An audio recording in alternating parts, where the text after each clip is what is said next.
네, 할렐루야 샬롬 인사하십니다. 할렐루야 샬롬 샬롬 샬롬 샬롬 샬롬. 하나님 사랑합니다. 여러분 주 안에서 사랑합니다.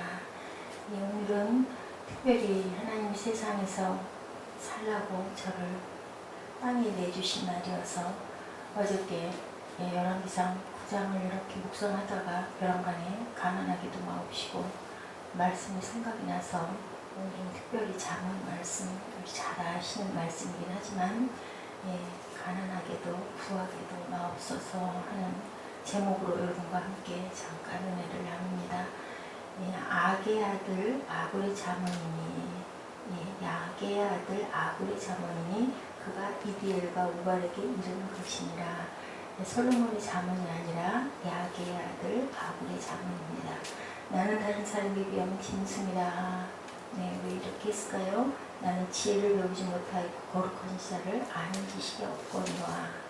4절에 하늘에 올라갔다 내려온 자가 누구인지, 바람을 장중에 모은 자가 누구인지, 물을 옷에 싼 자가 누구인지, 땅의 모든 끝을 정한 자가 누구인지, 그 이름이 무엇인지, 그 아들의 이름이 무엇인지 너는 아느냐. 생각이 욥에게 하나님이 하신 말씀이 생각이 났습니다.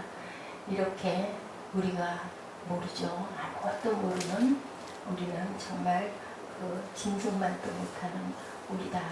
하나님을 알면, 하나님을 뵙고 나면 우리가 하나님을 정면으로 보면 죽는다고 할 만큼 그 빛이, 그 광선이 아주 강하다고 그렇게 얘기하죠. 왜냐하면 저는 늘 그 생각을 합니다. 우리 엑스선 찍을 때 그때 우리 뼛속까지 다 들어가서 우리 장기를 다 볼 수 있는 것처럼 하나님의 빛은 그거보다 수천만 배 더 강하겠죠. 그래서 우리 안에 있는 중심까지 다 우리 영으로 다 하신다고 그렇게 말씀하시는데, 이렇게 우리를 정말 확 잠깐의 그 찰나에 우리를 봤을 때 살아있을 자가 아무도 없을 만큼 하나님의 그 은총을 조금이라도 느끼면 감동으로 기도하다가 아니면 말씀 읽는 중에 아니면 찬양 중에 우리가 느끼면 정말 나는 죽을 수밖에 없다. 욥이 처음에는 내가 도대체 왜 이렇게 벌을 받아야 되느냐고 한탄을 했는데, 하나님이 딱 너 그러면은 그 짐승들이 먹고자 할 때 굶고 있을 때 네가 그럼 과연 무엇을 했느냐. 말도 할 수 없는, 생각지도 못하는 그런 얘기들을 할 때 우리가 의롭다 할 자가 하나도 없다는 것처럼 30절 초반에 4절까지 그런 말씀을 하시죠. 하나님의 말씀은 순전한 하나님 그를 의지하는 자의 방패신이라고 오전에 딱 나옵니다. 그렇게 하나님을 네가 아느냐, 하나님의 아들이 누구신지를 너희가 아느냐. 우리가 일반적인 생각이나 질문을 할 수 있는 질문이 아닌 그 질문을 야게의 아들 아굴이 합니다.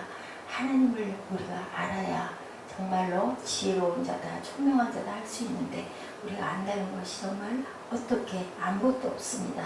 아굴은 어떻게 이런 기도를 하게 되었을까요?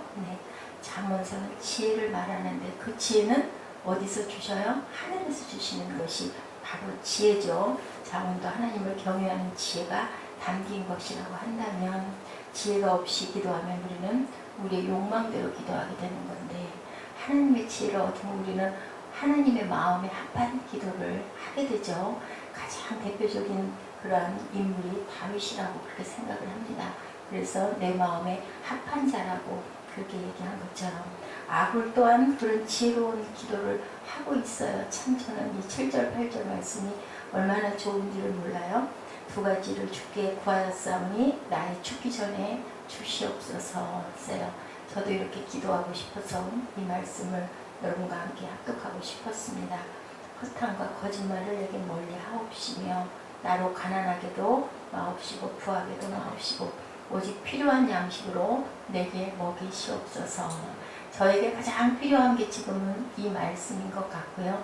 가난하게도 부하게도, 그리고 정말 너무 먹을 게 없어서 죄를 짓게 되면 하나님의 영광을 가리니까 먹고 살면서 그 나머지 것들은 하나님께 구하고, 우리 아기들이 늘 제가 비유하지만 엄마가 젖을 주지 않으면 신생아들은 먹을 수가 없잖아요. 조금 크면 물론 자기가 밥을 먹게 되지만 그 전에 젖으로 자라는 아이들은 엄마가 시간 맞춰서 젖을 주거나 우유를 먹여주거나 무엇을 해줘야, 기저귀를 갈아줘야, 그래야 그 깨끗한 몸이 고실고실하게 누워서 잠을 잘 수가 있고, 목욕도 시켜줘야 하듯이 갓난아이는 부모가 아니면 살아남아 있을 수가 없어요.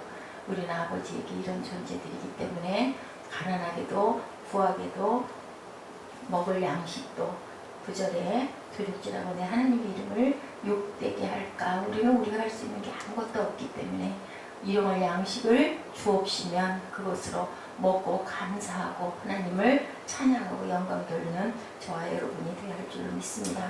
자신을 다른 사람에 비하면 짐승이라고 하죠. 거룩한 그분에 비하면 우리는 정말 사람이라고 볼 수도 없는데, 그래도 말은 말대로 손은 소대로, 그죠? 지렁이는 지렁이대로, 거머리는 거머리대로 지으시면서 우리는 사람의 모양대로가 아니라 하나님의 형상대로 빚어주셨습니다. 얼마나 감사하고 영광인지요.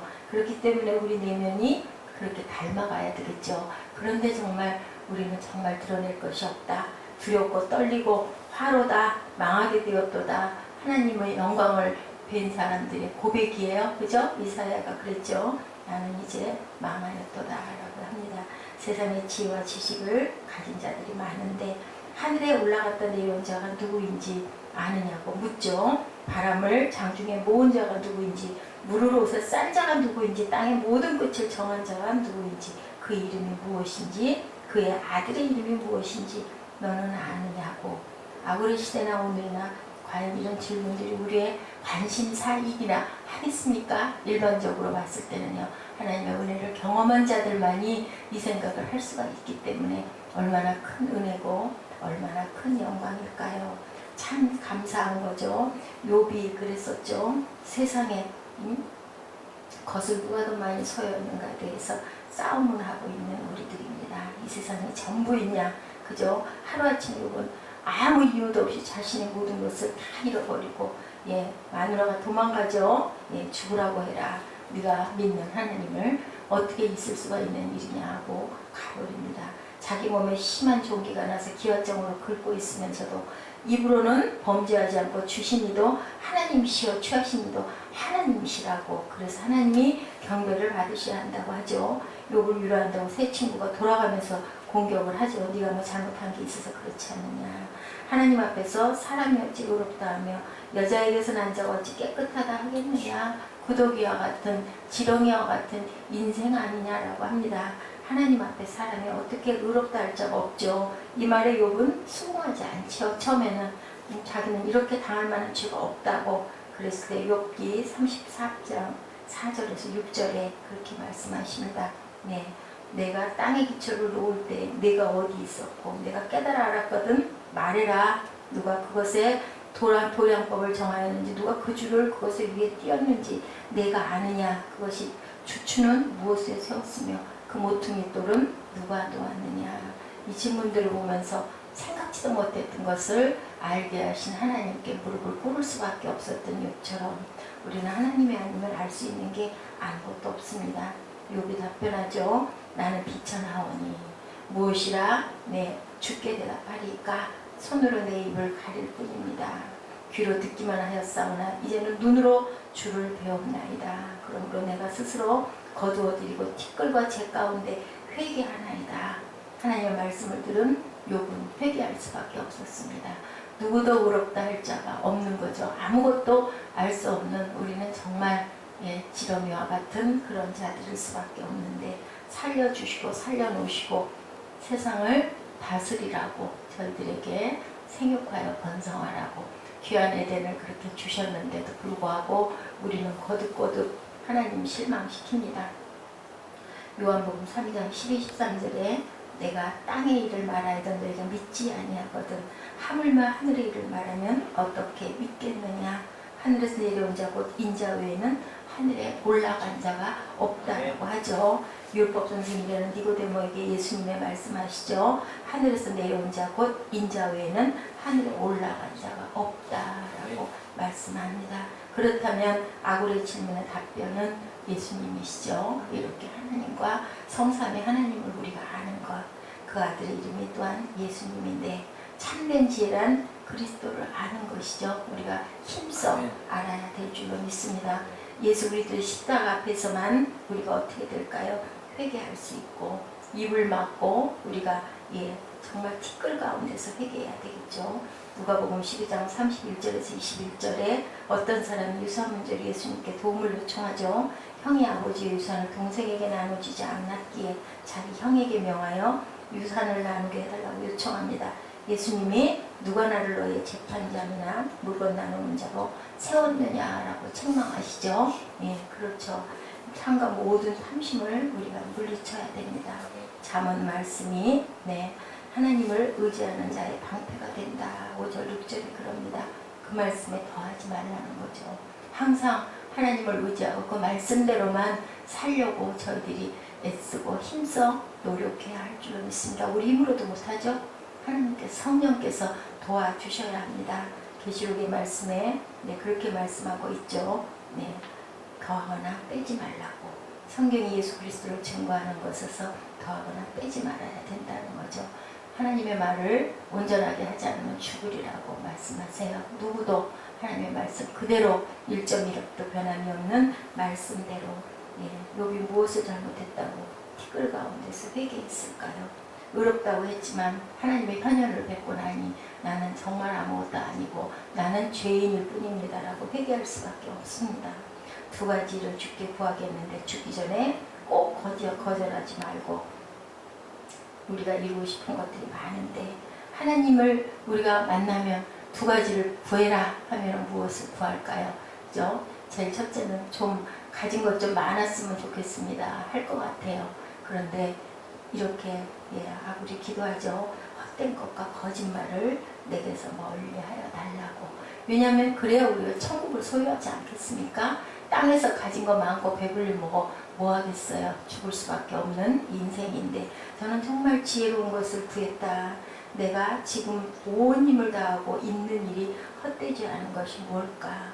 헛되지 않다고 거짓말을 하고 믿게 만들죠. 마귀가 이렇게 유혹합니다. 자꾸만 의미를 새롭게 둡니다. 내가 하는 일은 우리가 하는 일은 그 가치가 있다고 말하는데 전혀 그게 아니죠. 허탄한 것들을 멀리해야 할 줄로 믿습니다. 부하게도 가난하게도 또한 거저 필요한 양식으로 먹여달라고 그것만 있으면 되겠다고. 아굴에게 두려운 것은 하나님 야훼를 모르게 되는 것과 그 이름을 욕되게 하는 것. 모든 게 다 어디에 목적이 있어요? 하나님께 목적이 있습니다. 인간의 것에 목적이 있는 것이 아니고 죽기 전에 이루어달라고 우리에게 이런 기도를 할 수 있는 저와 여러분이 되셔야 할 줄로 믿습니다. 잠언 30장 15절에 보니까 거머리에 두 딸처럼 달라고 그렇게 하지 말고 일용할 양식도 그죠? 하나님께서 주시는 것이니 그것 또한 하나님께 맡기고 무엇을 먹을까 입을까 염려하고 근심하지 말라는 말씀 그대로 믿고 의지하고 나아가는 저와 여러분 되시기 바랍니다. 우리의 기도가 예수님의 십자가 앞에서 드려지는 기도, 하나님을 아는 것, 그리고 내가 이 땅에 하나님이 내려주셔서 내가 해야 할 일만 온전하게 우리가 소명받들어서 겸손하게 그렇게 순종하는 그러한 삶을, 그리고 주님을 송축하고 찬양하는 특별한 오늘 하루가 되시기를, 우리 인생들이 되시기를 주님의 이름으로 축복합니다. 기도하시겠습니다. 하나님, 허탄과 거짓말을 내게서 멀리하옵시며 나로 가난하게도 부하게도 마옵시고 오직 필요한 양식으로 내게 먹이시옵소서. 혹 내가 배가 불러 하나님을 모른다 야훼가 누구냐 할까 아오며 혹 내가 가난하여 도적질하고 내 하나님의 이름을 욕되게 할까 두려워하니이다. 감사드리옵고 주님, 이렇게 실천하고 살아가는 저희들, 탐욕을 허탄한 것을 멀리하고 거짓을 멀리하는 그러한 저희들 새생명 새빛교회 교회가 되고 또한 성도들이 되고 종이 될 수 있도록 하나님이 기뻐하는 그런 삶을 살아내는 저희 모두가 되도록 주님 은총 나려 주시옵소서. 감사드리옵고 예수 그리스도 이름으로 감사하며 기도드렸습니다. 아멘.